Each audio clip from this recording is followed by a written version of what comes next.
दोस्तों एक और वीडियो में आपका स्वागत है। आज हम बात करने वाले हैं अफ्रीका के बारे में।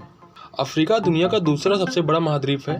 दूसरा सबसे बड़ा महाद्वीप है जनसंख्या के हिसाब से, और दूसरा सबसे बड़ा महाद्वीप है माइनिंग के हिसाब से। और यहाँ पर माइनिंग वॉर चल रही है। और जब मैं माइनिंग वॉर का नाम लेता हूँ तो वार मतलब होता है एक देश दूसरे देश को हराना चाहता है, और यहाँ पर ऐसा ही चल रहा है। तो ऐसा क्यों है? तो इसके पीछे है नेचुरल रिसोर्सेज जो यहाँ पर बड़ी भारी मात्रा में पाए जाते हैं। यूनाइटेड नेशन के अकॉर्डिंग अफ्रीका में दुनिया भर में पाए जाने वाले मिनरल रिजर्व्स का 30% पाया जाता है। अफ्रीका में 12% ऑयल, 8% नेचुरल गैस, 40% गोल्ड और 90% क्रोमियम एंड प्लूटोनियम पाया जाता है। और ये सभी बड़ी ही कीमती धातुएं हैं, तो इनका यूज़ बड़े मात्रा में किया जा सकता है, चाहे एनर्जी के क्षेत्र में हो या फिर चाहे किसी प्रोडक्ट को बनाने के लिए हो। क्योंकि यहाँ पर जो मिल रहा है वो पूरी दुनिया को चाहिए, और पूरी दुनिया इसके लिए कितना भी पैसा लगाने को तैयार है। लेकिन पैसा वहाँ पर लगाया जाता है जहाँ पर पैसा आए। और 2019 में अफ्रीका महाद्वीप पर 1 बिलियन टन्स के मिनरल्स का प्रोडक्शन किया गया था, जिसकी वैल्यू होती है $406 बिलियन। मतलब यहाँ पर पैसा भी है, मिनरल्स भी है और उसकी ज़रूरतें भी हैं। लेकिन ऐसा नहीं है कि सिर्फ दुनिया को ही यहाँ के एनर्जी सोर्सेज चाहिए और मिनरल्स चाहिए। अफ्रीका को काफ़ी चीज़ें चाहिए। जैसे कि अगर आपके पास कोई ऐसी चीज़ है जिसका यूज़ आप नहीं कर सकते हैं और पूरी दुनिया उसका यूज़ कर सकती है, तो आप उसे क्या करेंगे? बेच ही देंगे।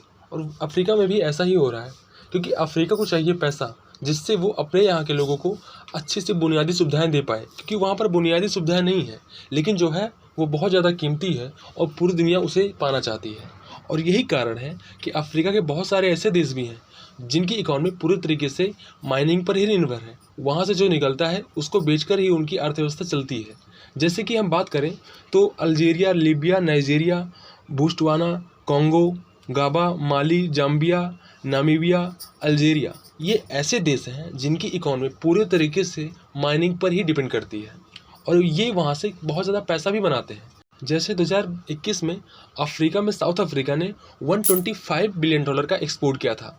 नाइजीरिया ने $53 बिलियन का एक्सपोर्ट किया था। अल्जीरिया ने $39 बिलियन का एक्सपोर्ट किया था, और एंग्लो ने $32 बिलियन का एक्सपोर्ट किया था। और ये जो पैसा इन्होंने कमाया है वो सिर्फ और सिर्फ माइनिंग से मिले हुए मिनरल से ही कमाया है, और ये उनका बड़ा सोर्स है पैसे कमाने का। तो इनको पैसा चाहिए और पूरी दुनिया को इनके रिसोर्सेज चाहिए, जिससे पूरी दुनिया में एनर्जी की जो क्राइसिस है वो कम हो सके, और जो देश आने वाले समय में एनर्जी की क्राइसिस को झेल पाएगा, जो देश एनर्जी प्रोड्यूस करेगा, वो सुपर पावर होगा। और इस चीज़ को पूरी दुनिया समझ रही है, और शायद इसीलिए यहाँ पर बड़े बड़े देश बड़ी बड़ी मात्रा में इन्वेस्टमेंट कर रहे हैं।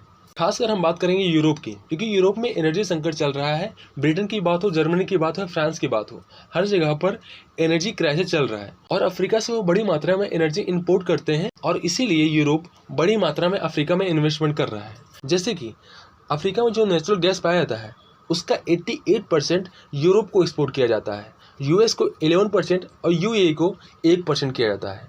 अगर पेट्रोलियम की बात करें तो यूरोप को 35% एक्सपोर्ट करता है अफ्रीका, और यूएसओ को 32% और चाइना को 10%। तो पेट्रोलियम की बात हो, गैस की बात हो, ये सब अभी इस तरीके चल रहा है कि यहाँ पर अमेरिका और यूरोपीय यूनियन जीत रहे हैं। लेकिन चाइना ने वहाँ पर बाजी मारी है जहाँ पर इन सभी देशों को दे भी नहीं रहा था। हम बात कर रहे हैं लिथियम आयन बैटरी की, क्योंकि दोस्तों हम सभी जानते हैं कि आने वाला समय जो है लिथियम आयन बैटरी का ही है। पूरे अफ्रीका में ईस्ट और वेस्ट की लड़ाई चल रही है। अगर कोई देश किसी एक देश में इन्वेस्टमेंट करता है तो उसी मिनरल्स के लिए दूसरा देश दूसरे देश में इन्वेस्टमेंट कर देता है। जैसे अगर हम बात करें जिम्बाब्वे की, तो जिम्बाब्वे में 2000 में अमेरिका ने कई तरीके के सैंक्शन लगा दिए थे, जिससे कि बहुत सारे देश वहाँ पर काम नहीं करना चाहते थे। लेकिन चाइना ने वहाँ पर रिस्क लिया, और चाइना ने सोचा कि वो जिम्बाब्वे में काम करेगा, और आखिरकार जिम्बाब्वे में बहुत सारा लिथियम पाया गया है, जिसका सीधा सा फायदा चीन को होने वाला है। खैर, चीन लिथियम आयन बैटरी के क्षेत्र में बहुत बड़ा प्लेयर है, क्योंकि चाइना ने 1,70,000 टन लिथियम आयन बैटरी का प्रोडक्शन 2021 में किया था, और पूरे लिथियम आयन बैटरी का 80% मार्केट वो खुद शेयर करता है, और उसका उस पर पूरा कब्जा है। लेकिन ये एक दिन की बात नहीं है। जहाँ पर कुछ देश लिथियम आयन बैटरी पर फोकस कर रहे हैं, कुछ देश फोकस कर रहे थे गैस पर, कुछ देश फोकस कर रहे थे पेट्रोलियम पर, और कुछ देश फोकस कर रहे थे ग्रीन प्रोजेक्ट बनाने में। वहीं पर चाइना ने फोकस किया था पूरी तरीके से लिथियम पर। यही कारण है कि चाइना ने कॉन्गो में अपना बहुत ज़्यादा इन्वेस्टमेंट किया। चाइना अपना 60% इन्वेस्टमेंट दक्षिण अफ्रीका और कॉन्गो में करता है, क्योंकि कॉन्गो में बड़ी मात्रा में कोबाल्ट पाया जाता है। कोबाल्ट एक ऐसा एलिमेंट है जिससे कि लिथियम आयन बैटरी बनाई जाती है, दुनिया में पाए जाने वाले टोटल कोबाल्ट का आधा हिस्सा सिर्फ और सिर्फ कांगो में ही मिलता है। ऐसे ही यहाँ पर कई और एलिमेंट मिलते हैं जैसे टेंटलम। ये बहुत सारे इलेक्ट्रिक इक्विपमेंट में बनाने में यूज़ किया जाता है, जिसको कांगो और रवांडा में पाया जाता है। दुनिया का आधा टैंटलम इन्हीं दो अफ्रीका देशों में पाया जाता है।